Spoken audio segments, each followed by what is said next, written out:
Hello, hello, hello. This is Suga and Friends podcast. You're here with Alex Raquel. Today we have the honor of being joined with the legendary KellyMoonstone. Yay! Thank you for coming on the podcast. Shout out to Darian, me on to KellyMoonstone.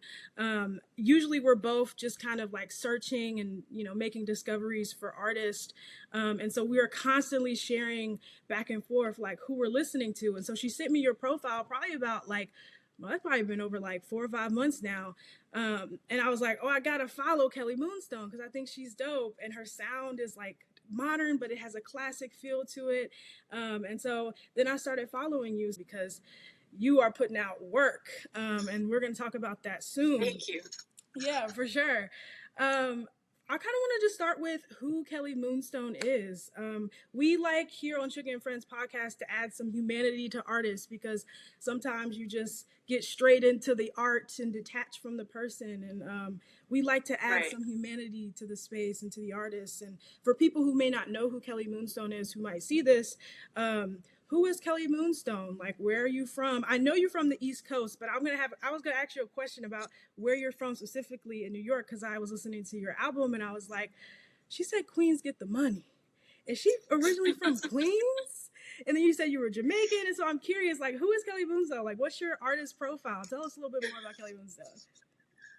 I'm from Queens. I'm from New York, born and raised. I am of Jamaican descent. My whole family is Jamaican, and that's how I was raised. I just, I don't know. Yeah. I'm a New Yorker through and through.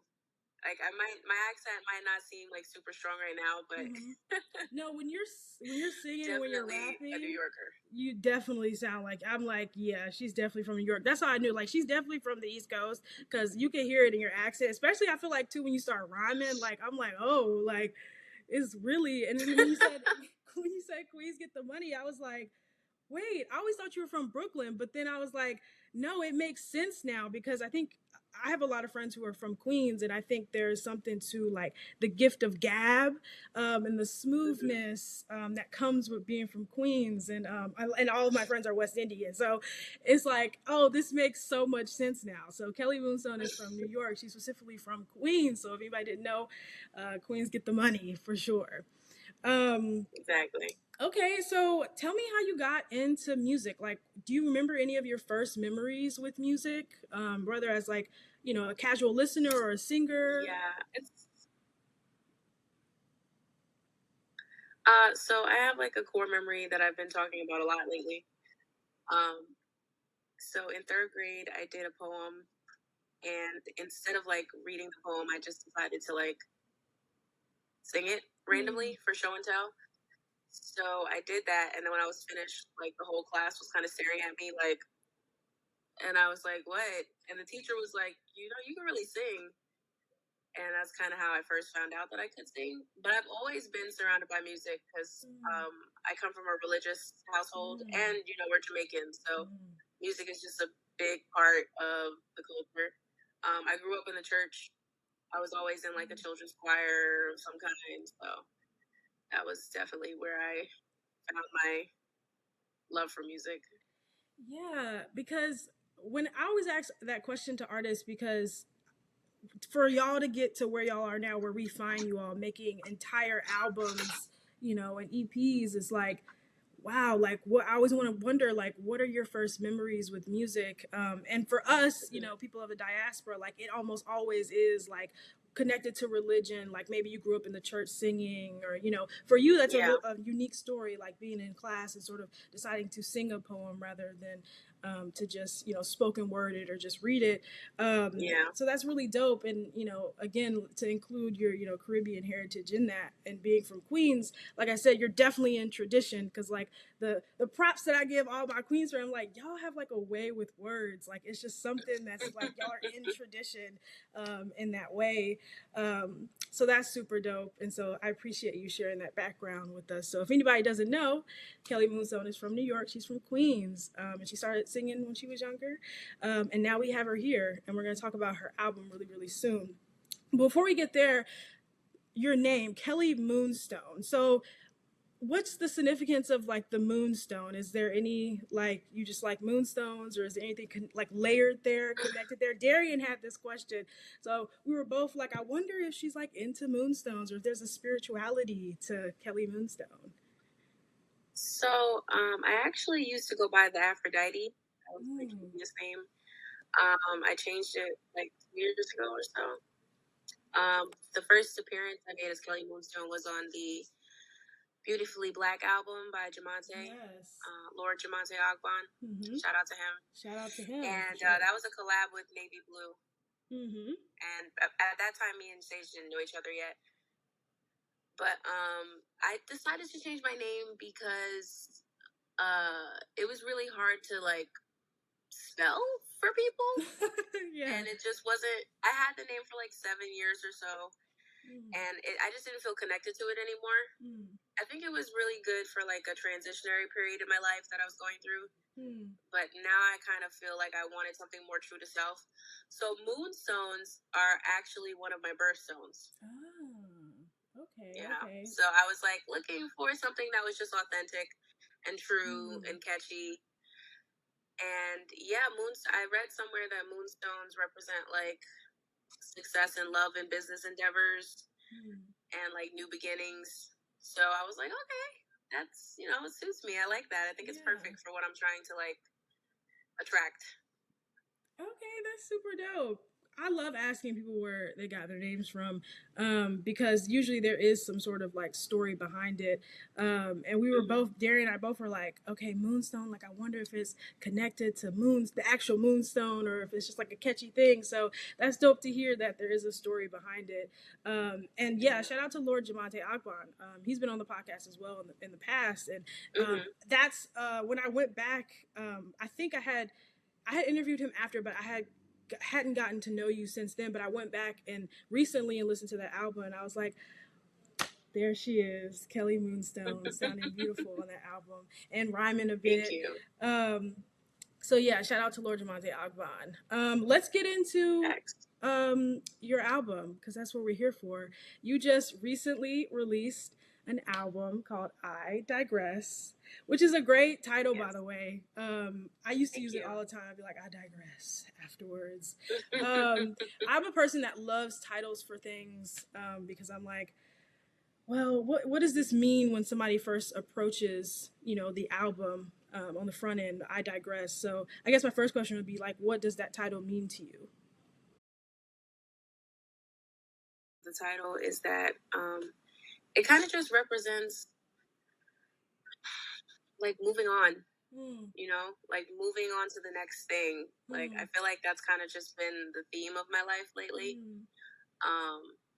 Just like persevering or pushing past something, ignoring something that doesn't serve me, moving things that don't help me kind of out of my life, and heading toward, what's new and exciting and actually like good for me. Yeah, that's like, and it's so funny that you're saying that. And when I was going through the album, like those are the kind of the feels that I was getting. Like on the story when I got to shine, when I posted up on my story, like I can't tell you how many girls swiped up on that story and was like, and I think I reposted one and tagged you in it, but was like, I needed this, like I needed to hear this song, and so they were like really into that song, and so that's kind of the vibe and the feel that I've got from the album. But the album cover itself, like just we're talking about first glance stuff here, like the title, just the album cover is stunning. Like who did that? Like I want to know everything about how that album cover came together, because it's so stunning and beautiful on the front end. So I was actually the person that like kind of put it together. Shout out to Tajay Hines, because she was the photographer, and I don't think we would have been able to accomplish it without her. So it was actually kind of last minute. So I'm not gonna say there was like a real like plan, but I know when I saw the studio that I shot it at, I was like, oh, this is perfect. Like the colors were perfect, the piano was perfect, the flowers, and I could just envision the cover in my head. Like I knew exactly what pose I wanted to do and everything, like when I saw it. So I'm just so glad it came together that way. My best friend Zola, she's a makeup artist. She goes by Zoe Badass. Okay. And she did my makeup, and I am so obsessed with that look. Yes. It was amazing. So yeah, we just I had an outfit already that kind of matched what was going on in the background, so I just brought the clothes and I just shot it. I don't know. When me and Darren both talking about, I was like, the color scheme, like everything of it is like, when you think about KellyMoonstone, like, what do you imagine? And we were like, yeah, this is what I would imagine KellyMoonstone would look like KellyMoonstone land. Like, it was giving very much, like, yes, the color scheme, the pinks, and like just the vibrancy of it all. But then there's also like this smooth mellowness, kind of going back to that, tradition of being in. From Queens, that smoothness, that classicness to you. It was super cute. We were both like, damn, like, yeah. Also, the title is in my handwriting. Like, everything is in my handwriting. The track list, cover, and all that. Wow, that's just connecting in my brain. Because, when you put the track list up and I seen it, I was like, oh, this is cute.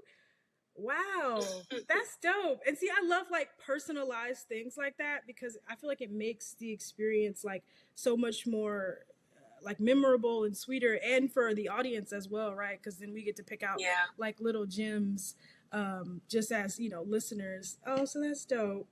We'll transition into like the actual songs and the tracks on the album. A few of them were already out as singles, so like Sinner, Digress, Psilocybin. So I thought it was cool for you to include those on like the actual album because those had went up already. Like everybody was listening to those.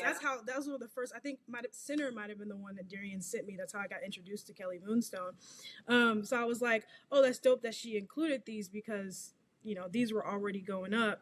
And so I'm just curious, like on the front end, what influenced you to put the album out now? I definitely wanted to put out a body of work for a long time. Last year, I only put out one song. It's called Just Another Day with Mavi and Overcast. And I think that I was just ready to reintroduce myself. So I haven't dropped a full album since I was the Aphrodite. And I just feel like it was a long time ago. That was like 2018. So I'm like, I really want to, especially since I had this verse with Sage come out, and I feel like that was such a phenomenal opportunity. I just wanted to like keep the momentum going and just make sure I have something for my listeners to enjoy, because I know people have been asking me for so long, like, oh, when's the project coming? Like, new music. And I'm like, I don't want to just have 4 songs. So, but it's crazy, like the feedback I received from just having 4 singles has been so crazy. So I was like, oh yeah, I got to put this together for the people that have been like waiting and like listening and holding me down. So it was for them. That's so dope too, because I was like, to transition, and I didn't know like you were recording under another name before this, so but you can tell in your music that you've been doing this for a while. Like this isn't something that you just stumbled upon or you just recently got into. And it's so true, like strategically as an artist, when you're putting out works with folks who have a level of notoriety and people are people are recognizing you for your own works and your singles, and then they see you on this person's work and see you on Sage's work, and they're like, wait, like this is the same, and so they're cross-referencing. So like strategically, like that's dope to put out an album. And I do feel like it's so on time, like coming into knowing KellyMoonstone and seeing you featured on other projects. I'm like, this is like the perfect time to have a KellyMoonstone album. Tell me a little bit about your process in making the album. Like, did you find yourself having any challenges? Like, did you experiment any in sound or like maybe in songwriting a bit? Like, just kind of tell me about your experience. I kind of went into it with no expectations. I think what me and my manager Marvel were talking about is that we just wanted to like make stuff and have fun with it for a while. So just, seeing what worked, seeing what didn't, making my own beats, getting beats from producers. Um, and yeah, I just made stuff that I liked, and I picked out of the things that I like the most, and I just put it together. That's really how it happened. Okay, I fuck with that heavy because it's like on your freshman, I guess it's probably better to not have, a ton of expectations. Just go into it having fun is, the right mindset because at the end of the day, making music is supposed to be, something that is fun, something that's from the heart. You have Right. whatever your intentionality is behind it, at the end of the day, you're creating art for us to enjoy. So that's always a joyous, happy moment. But let's get into track one, To the Moon. I told Darian I had to add this, so we're not going to talk about every song on there because I want to leave some suspicion for the folks who may see this to go encourage them to go listen to KellyMoonstone's album. I digress. But I want to talk about. I thought track one was a great track to put at the front because the first question I asked you when you got into this interview was who is KellyMoonstone, and I feel like that track just sort of introduces you in a way, and that's when I found out you was from Queens. Queens get the buddy, right? That's why I found out your Jamaican heritage, right? That's why I found out some of your goals as an artist. Sort of entering into the space, your aspirations, and like my friends who are from Queens would say, why you here for, right?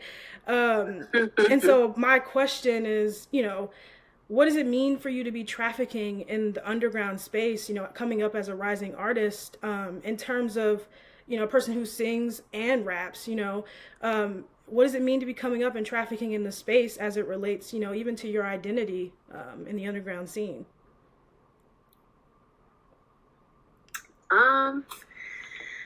So I think navigating the scene as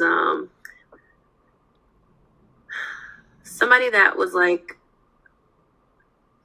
I've been around for a while, but not the entire time. Like I came at a point where I felt like I was like kind of the new person or the new kid, which isn't like an unfamiliar experience for me because I've always been like, I used to move around schools a lot when I was younger, so I always had to adjust to meeting new people and making new friends and stuff. But it was cool when I first started, like going to shows and seeing people and meeting people for the first time. It was just like, okay, I think I can connect with these people on a level where I didn't really connect with people before because a lot of the times I was the only person in my friend group that made music. Um, so I was used to being like the only like creative. So, when I started getting older and going to shows, and I just came across so many interesting, talented, like wonderful people. And they all introduced me to other talented, amazing, wonderful people. And I think it just me continuing to like show up, show my face, show love, just be open, to like connecting with others. It definitely helped. Because for a while I didn't put out music. So like I put out in 2018, and I really just came out and supported everybody else. Like I would just, I would make sure I go to the shows, the album release parties, or whatever anybody was doing, just showing love and like making sure that they knew that like I support everything you have going on. I'm so happy for you. And I think being being that person definitely pays off, because when it's time for you to, want to like work with people or establish yourself, or it's easier because you already kind of built like a foundation with them. They know you're coming from a genuine place. And so yeah, I have so many like cool friends that I've met, and it's just like watching them grow, because honestly everybody's kind of like doing big things right now. Like everybody that I met and came up with, like I remember when they were doing shows with like, who knows, like 40, 50 people, And now it's like they're selling out these pretty big venues, and they're like doing international tours and stuff. And I'm just so proud of them, you know. So the whole scene, like everybody in New York, like Pink Sifu. Well, he doesn't live in New York, but he's always out here. Like, and we were all coming up, he was always here. So Pink Sifu, Ali, Kool-Aid, Kia, Gianni, Amani Fella, then Akai Solo, um, Jamante, everybody. Just, like, it was just like a whole network of people, and we all just kept showing up to the same event. You know, and I'm glad I got to be a part of it, you know, because I feel like I found, not to say I found my tribe, I don't like using that term, but like, I just found community. You found a community.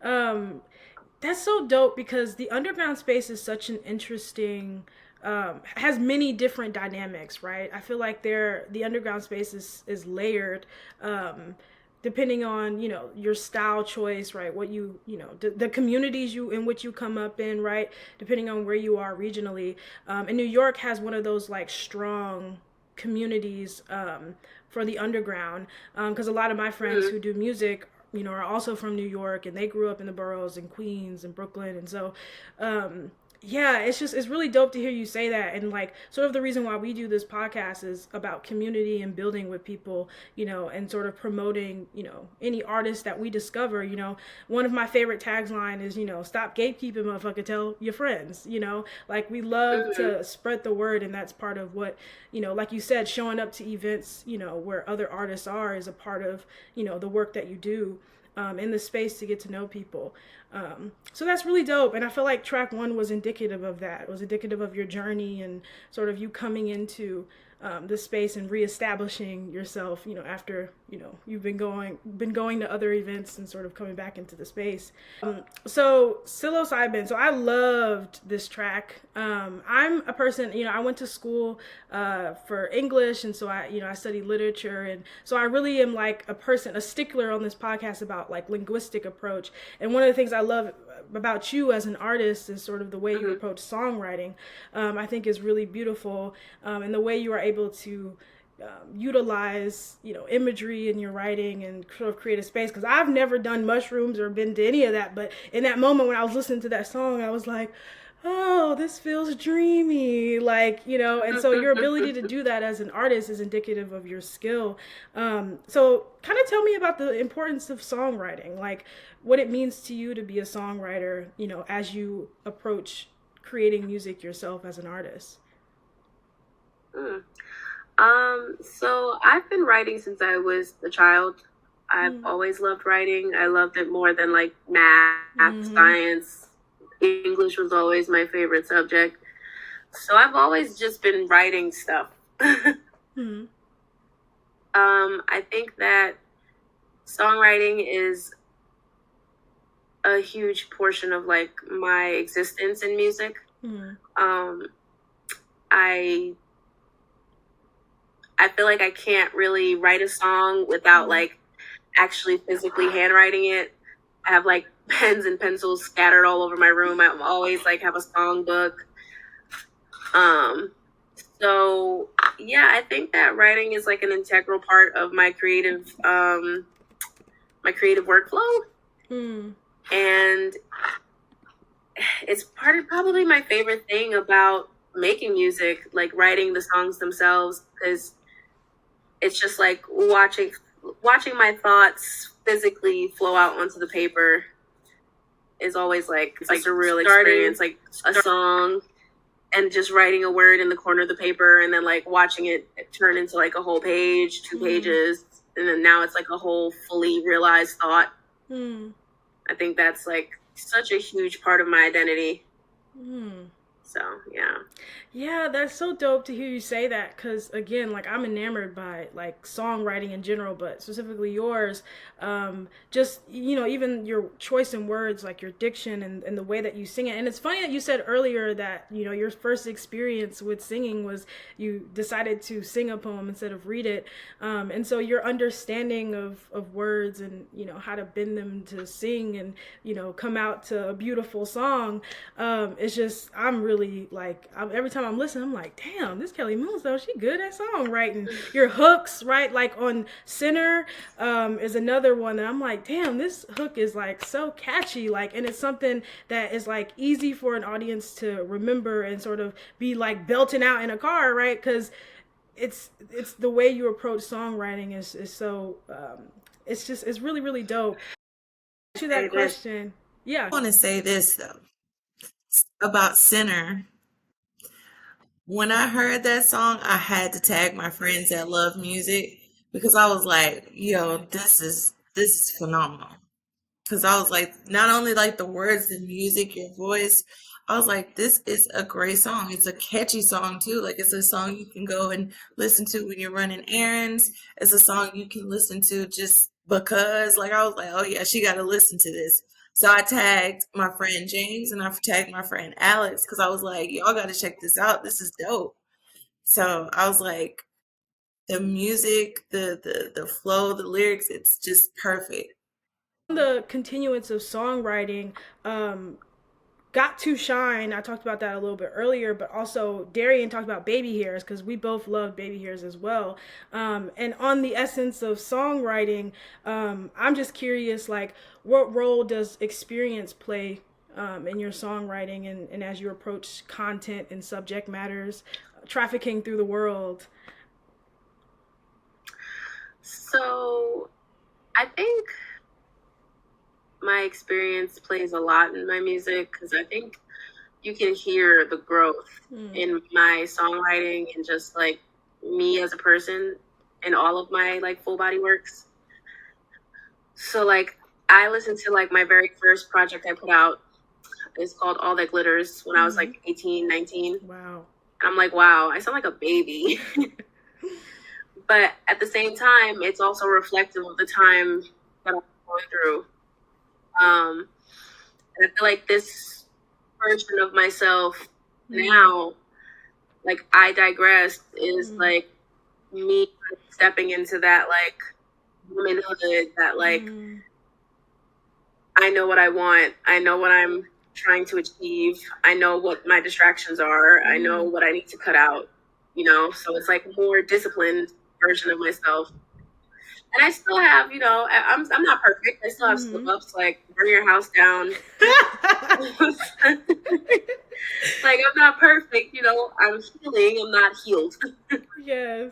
But I'm actively trying to do better. Yeah. And I think that reflects in my music. Yeah, that's so, and I love that you put like burning your house because when I first heard it, I was like, "Whoa, this is like this came out of nowhere." But I was like, "Yo, but this is life." Like you really be like in love and seductive, and then all of a sudden you be like, "Nigga, I want to burn your motherfucking house down." Like, quit playing with me. Like that really how it be. No, you feel that on a spiritual level. Like you like I've been there before. I've felt those feelings before. Yeah, it's like, oh, this lit right here. And even like talking about Got to Shine when I posted it on my story, I was like, I can't wait to start subtweeting niggas with this one. Like, I'm finna put this up on my story every other day. Like, it's finna be lit for real. Um, but yeah, just your perspective, even perspective writing, like it was like your level of technical skill in writing is like just so stunning and beautiful to me. Particularly in Baby Hairs, like me and Darian was like, we've never heard a song like this before. Like we've never heard anybody like write a song from like that type of perspective or like use like your linguistic approach in it. Darian, talk about that a little bit more. I wanted to talk about this on a personal level because when I heard the song, it made me think of my man. I was like, hold up. In the detail, like just like his hair is just like how you described it. And I was like, that's what I be doing. I be twirling my hair, like I be turning my finger in his hair and I be touching it. And he don't let nobody touch his hair because he tender headed. So that line when you was like, no other bitches be in his hair, I was like, that's what I'm talking about. That's what I'm talking about. Like, she gets it. So I feel this on a whole different level. And not just that, like the sound, like it has that 70s sound to it, like that 70s soul black exploitation funk, and then it transitions and it's just like, ooh, another treat. I just love when songs just transition to another like vibe. It's just like, ooh, oh she for real with this one. It just was chef's kiss. That was my song. I had to run that back. I was like, run that back. This is good. So now every time I think about my man, I'm gonna have that song playing. Hmm. I was like, Word. run that back. This is good. Yes. So every time I think about my man, I'm gonna have that song playing. That's so Hmm. true because I thought about Darian too because I was like, Darian man do got braids, so like this is a perfect. I know she gonna love this song for real. And another thing, I thought Darian just brought up a good point about like she loves when the mood or the vibe change. I think you have great dimension throughout your album as well. Like even the way like Sinner turns into Take You Home, like just similar subject matters but different in terms of like soundscape. And so I thought you did like in terms of not even we're talking about a lot of like songwriting and linguistics right now, but even your soundscape, your choices in sound is very stunning. And me and Darian were like, oh, we like this lit right here, we like this joint. But we'll move on to the last song we'll talk about from the album, because we know you have to leave soon.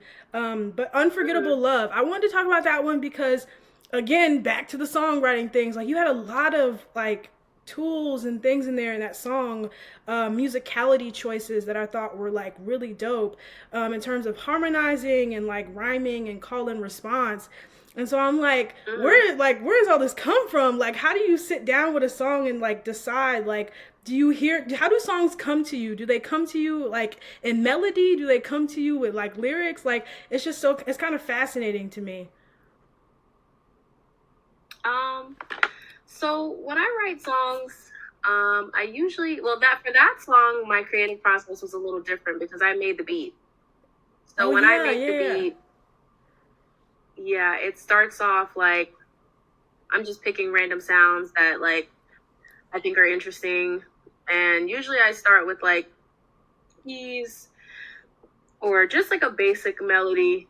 So I think when I first made that beat, it was like dun, dun, dun, dun, dun, dun, dun, dun, dun, dun, or whatever how that goes, and I kind of built a beat around it, and then I'm usually humming a melody in my head already, like as I'm building the beat or as I'm listening to it. And then once I have a melody that I like, I kind of just find words to fit in the melody, and I just go from there. Wow, that's so. And I don't know if Darren shares the same sentiments, but that's so fascinating to me because that, like, all of your songs have like a lot of dynamic elements to them. But that song, just like, I was like, oh, this is like she got call and response in this joint. She got like dope harmonizing. Like I think you have that harmonizing throughout the entirety of the album too, but you also are rhyming in that joint. And so I'm like, you have just a lot of like moving pieces, and I think that speaks to you as an artist, more or less, even more than that, a musician, right? As you produce the record yourself. So I don't know if Darian wanted to comment on that. If not, we'll move on. But I just wanted to bring that up because I thought that was dope. Um, I want to on the mention of rhyming. I want to talk about you as an MC, and stepping into rhyming a bit more. Kelly Moonstone, the MC, versus and not even a versus, and Kelly Moonstone, the singer, because I think you have a really great mix of both, and I think to be able to include, like, it's really hard to go from like rapping to singing or like singing to rapping, but for you to be able to do both and maintain it and have smooth transitions with it, I think is dope. So tell us a little bit about like you, Kelly Moonstone, the MC, and sort of, are you stepping more into that? I know you featured, like we talked about Lord Jamonte Agban earlier, and you've done some rhyming. Same on Navy Blue. You have a verse on Navy Blue's Ways of Knowing, that you've been performing, right? You've been on tour. So tell me a little bit about Kelly Moonstone, the MC. Are you stepping into that more, and in your future? Um, yeah, for sure. I definitely love singing. Mm-hmm. You know, it's definitely the core of like my music making. But I've definitely been stepping into like being a rapper more Mm. because I know that like I'm capable of it and I enjoy doing it. So yeah, I'm kind of just leaning inside of myself more. Mm. And it's so funny because a lot of people that heard me on Sage's album, Mm-hmm. they were like, "Oh wow, like I didn't even know that you sing." Like when they came to my album, I guess they were expecting more raps, and they were like, "Oh wait, I'm surprised." So, but yeah, I definitely want to do. I feel like I should have rapped more on this project. It's like my one little teeny regret. But I love the project. I love each and every one of the songs. You know, I think they're perfect the way they are. But yeah, I definitely want to do more rapping. I want to do more features. I want to work with more rappers. I want to get on more rapper songs. Yes. Well, we definitely, that's really dope. And when I know Darian probably shares the same sentiment. When I heard you, feature on other folks' project, and then even in your own, and I digress. Like you're singing a bit more, but I there was some rhyming in there. Like you do have the ability to sort of weave in and out of it and create like a bit of a seamless, transition between the two.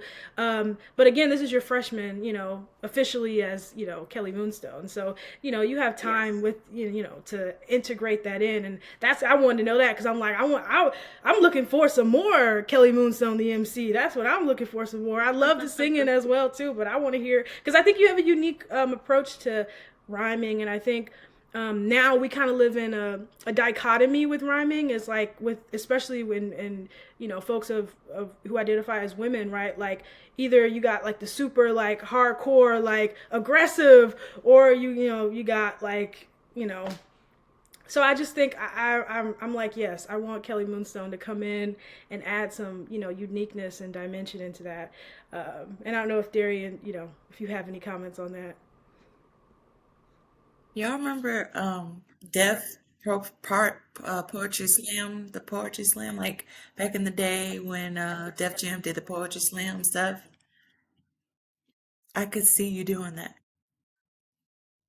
Like I could see you put on a MTV Unplugged show and just have people enamored because you just have that. You're multifaceted, and it's like rare hearing people can do both and do both really well. Like it's some people would be like, I'm gonna try to sing a little bit, I might be a rapper, but this is not really my thing, and they don't have that confidence. You can hear it, and it's like, they're not confident in themselves. You're confident in yourself. You can hear it through the music, and we appreciate that. We appreciate you sharing. Because it's very reminiscent of like Lauryn Hill, right? Like her ability to Yes. like weave in and out of being a singer. You're like, is Lauryn Hill a singer or is she a rapper? Is she both, motherfucker? Like, is she do it all? Right. And I thought your point about MTV Unplugged was so real, because yes, I could definitely see KellyMoonstone doing like an MTV Unplugged, and like you are definitely in that tradition of being able to the very few. I think there's very few like legendary classic examples of being able to do both. And so I definitely think you're trafficking in that space for sure. As we close out, we're going to leave the rest of the tracks for people who are going to listen back at this or watch this. And please go listen to KellyMoonstone's album, I Digress. It is on all streaming platforms. Go buy it. We always say go buy it because, we like to support artists. So we say go buy it first. And next, then you could, if you ain't got the coins right now, you could stream too. That helps as well. And also go follow her at KellyMoonstone on all socials. But before we close out and talk about the album, and then we're going to talk about you touring and stuff, I want to know who's a part of, give us sort of shout out the folks. I know you put up a track list and you included, folks who produced on the album. Tell us about the folks who you collaborated with on this album, and, the importance of their contributions and, to the album, and its creation. So there were a lot of wonderful producers that came together for this project. So we have DeP, who produced Take You Home and Thinner. He is from Canada, Montreal, I believe. Super talented. Absolutely love him. I also got beats from Sage from Navy Blue and from Budgie, which was really like to have not just Sage but also Budgie. Like Budgie's like a legendary producer, and Sage is like amazing. So like just knowing that they wanted to help me complete the album, and just I'm getting like emotional a little bit because it's just like I just couldn't believe it, you know, like that they have that much faith in my craft and they want to see my vision come to life. T-Watt has always been a long time like supporter just of like my sound, and he always has sent me beats in the past, but like due to like personal stuff I was going through, I never put out music like in those years that he sent me music. Like that was like during the pandemic. So now he sent me a collaboration with Dillip. And that was like an 11th hour type thing. Like that was the last song I wrote for the project. And I'm so glad it made it on there because I feel like it fits it so well. And it's also a fan favorite, which I've been noticing. Yeah. So shout out to them. Deck is the producer of Baby Hairs. And that song is actually like pretty old. Like that was I think I dropped that like the first month of the pandemic when I was still the Aphrodite. And I actually re-released it because I feel like it, you know, it was originally like a throwaway track.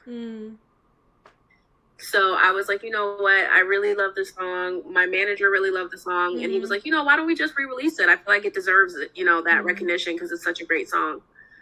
So I'm glad I did. And Deck has always also been like a longtime supporter of me. He was sending me beats from Australia. So yeah, he's a great guy. All of these producers are great people. I'm just so glad that I was able to work with such talented folks. Yeah, that's such a vibe because like whenever I ask this question, I love to shine a little light on the folks, you know, who help come together, you know, as well as the artists to help create, you know, the dope sounds and, you know, just the cohesiveness of the project. And I'm a little emotional with you saying it, that you have this much support and people who, you know, are looking out for, you know, the uprising of, you know, the resurgence of, you know, KellyMoonstone in the space. And so it's really dope to hear that you have, you know, folks who are sending you beats, nice soundscapes, and, you know, y'all are coming together to create something dope. You know, that's community, you know, that's friends, you know, that's part of what we, you know, try to emphasize here on the podcast. So it's really dope that you have that community behind you coming together. So shout out everyone. KellyMoonstone just shouted out. We love, Darian and I both love the work that came together to produce this album. Great first freshman album. We're excited to hear more from you. Darian, did you want to say something before we get into talking about her touring? You said it perfectly, Al. Okay, dope. So before you go, we want to talk about, you're on tour right now, which is so crazy. Most artists don't even get to tour until like way later in their careers, once they've, you know, gotten popped, and, you know, so it's just great to hear that you're at a point right now where you're getting able to, you know, experience that. And I know you were performing before, so I know you're not new to performing, because I saw, you know, via, you know, Instagram and stuff that you've been performing, you know, a little bit before that. So tell us a little bit about touring and how it's been for you and what you're learning and etc. So touring with Sage and Zero and my manager and Ali and the tour manager Elijah and Cam is the driver. But it has definitely been an experience. I am the only girl, and it's like a bunch of silly ass niggas all the time. So, like, it's just nonstop jokes, nonstop silliness. Right. But it's been so much fun, you know? And just going to these new cities, seeing new places. I've been to so many cities I've never been to for the first time, Mm. and I just think it's so crazy that it's like off music. Mm. I'm going to Europe in a couple days. I'm going to Crazy. London. I will be on my birthday. Wow. So yeah, so like if you asked me where I was gonna be for my birthday 6 months ago, Mm. I would have told you probably at a bar or like Mm. somewhere at my friend's house or Word. something. So like knowing that I'm gonna be like across whatever ocean this is, I forget. That's It's like dope. really surreal. That's so dope. What's your favorite city so far that you performed in? Anna showed me so much love. I love that crowd. Like they were so amazing. But also performing at home on a tour stop was also pretty Mm. legendary, you know? Yes. And the crowd was really great. And my friends were in the crowd. My older Mm. sister came to a show for the first time. Oh wow. So it was kind of like cool. And my cousin and my brother was there too. So it was kind of like cool to like show my family, like, hey, like this is what I do. This is Mm-hmm. what I plan on doing for the rest of my life. So yeah, it was really a great experience. That's just so legendary. Like you were like really fucking living out here. Like that's so amazing to like be able to like go around touring and like do what you love. Like that's just so like and I know Yeah. it, you know, everything's not perfect and you know, you've dealt with everything you had to deal with to get to this point, right? Your journey to music, right? But you're Yeah. here now, and you know you're fucking killing it out here. So I'm glad to hear that you. I saw you were in New Orleans recently, you Thank know, which is you. where I'm originally from. So um, dope that you're able to go to new cities and sort of experience what it's like to be on. Oh yes.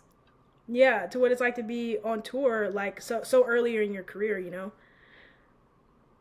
I don't know if Darian wanted to say something. She answered my question. I'm glad she is enjoying touring and I'm glad she had fun in Atlanta. Are you looking forward to Europe? Yeah, that's a good question. Yes. Yes. Definitely looking forward to Europe. I'm excited to be in London. I'm excited to be in Amsterdam, Germany. I'm pretty sure it's going to be really cool too. The only thing I dislike about tour, there's two things I dislike about tour. So the first thing is that you don't really get to experience every city the way you want to. Mm-hmm. Yeah, because you got to go fast paced. You don't really get a chance to like sit down. Yeah. Because there's never enough time to like go places or like Yeah. sometimes we're running behind schedule and we just have to go straight to the venue. Mm-hmm. It's like venue, hotel, wake up, next city. Mm. And also, most of the time you only have like one opportunity to get food. Mm. And if you don't get good food, that's it. Yeah. So I'm really sad because I went to 3 different cities and I feel like I only had good food like once. Oh. But like a lot of the times it's like, okay, we just gotta grab something quick. Mm-hmm. Like can't really go sit down in a restaurant. Also, there's a lot of people with differing tastes. So some people want to go one place, some people want to go another place. You know, in New Orleans, I think everybody went somewhere different. I'm about to say you should be able to find a place in New Orleans now. That ain't no excuse in New I Orleans. was by myself. Oh. So my manager ended up ordering food to his hotel room. Mm-hmm. I think Sage and Zero went to go meet up with like somebody, a producer, one of their friends. And then Cam and Elijah went to Ruth's Chris. Ah. So I'm like, okay, I want some authentic New Orleans food. So I'm like trying to walk around. But then like my friends are like, because I'm telling my friends I'm like alone. I'm walking around. They're like, what do you mean you're alone? Go back to the hotel. Blah, blah, blah. And I'm just like, so I'm like, damn. So I just went into the first place that I found. Mm-hmm. And the waitress was amazing. She was really nice. I don't know if she's ever gonna hear this, but I don't remember her name, but she was great. And I got food and it was okay. Mm-hmm. But like it could have been better. Yeah. So New Orleans is one of those things. We got to get you down to those hole in the walls. Yeah, it's so you got to go into hole in the walls. You got to know what you're doing there, or else you'll get some gentrified trumped up cosplay in New Orleans vibes for sure. I need to go back for sure. Yes, when you come back, let me know, and I will chauffeur you around and bring you to all the spots. And we'll have Darian come. We'll have Darian come down because she's not that far. Right. The Germany one. Right. When you go to the Germany one, I'm gonna tell you the list of foods that you should eat that you're gonna enjoy. Because my sister lived in Germany for a little while, and she was like eating different foods, and she was like, "Okay, this is gross. This I can eat every day." So I'll definitely give you a heads up so you won't be looking around. Yeah, Germany got some I can eat every day. trash So for real. I ain't give gonna you a hold heads up so you won't be looking around. I'm scared about London. I heard London's food is not that great. Yeah, I've heard that too. Oh Lord, we gonna see. And that's gonna be like where I eat for my birthday. So I'm like, Okay, if anybody watches this is gonna be from London or in London, DM Kelly Moonstone or hit her on Twitter. And let me know the good places to eat. Yeah. I don't want to. I hate spending money on bad food. Word, me too. I do too. Oh my God. So we're gonna close out. So what's next for Kelly Moonstone? You know, we just talked about you being on tour, but just give us a little synopsis of what's next for Kelly Moonstone. I gotta get some videos done. Yes. That's probably the most pressing thing for me right now. It's like getting some video treatments done, and I have some really cool ideas that I'm excited about. So I'm not going to say the songs that I'm going to do them for, but I have some really cool ideas that I can't wait to execute. Yes, I'm so happy to hear you say visuals because there's so many joints on that album that I'm like, yeah, I can see some dope ass visuals for this. I would even like to see a little visual for Baby Hairs, child. That would be a good one. I know, right? There's so many I would love to see visuals for. Psilocybin would be cool, just, sort of. But yeah, okay, so we have visuals coming up. I'm sure we'll see you, if anybody's, have already seen her on tour, or if you're maybe across, the way in the UK and you're going to see her there. Look out for her, show her some love if you're going to be in those crowds. Yes, this is Kelly Moonstone. She just released an album called I Digress. Me and Darian are just honored to have you on the platform. Darian, like I said, was the one that put me on. So shout out to Darian. Golf clap for Miss Darian for sending the good vibes on. Great artist. Yeah, shout out to Kelly Moonstone for being a great artist. Listen to good music and I'll share it. I don't really gatekeep.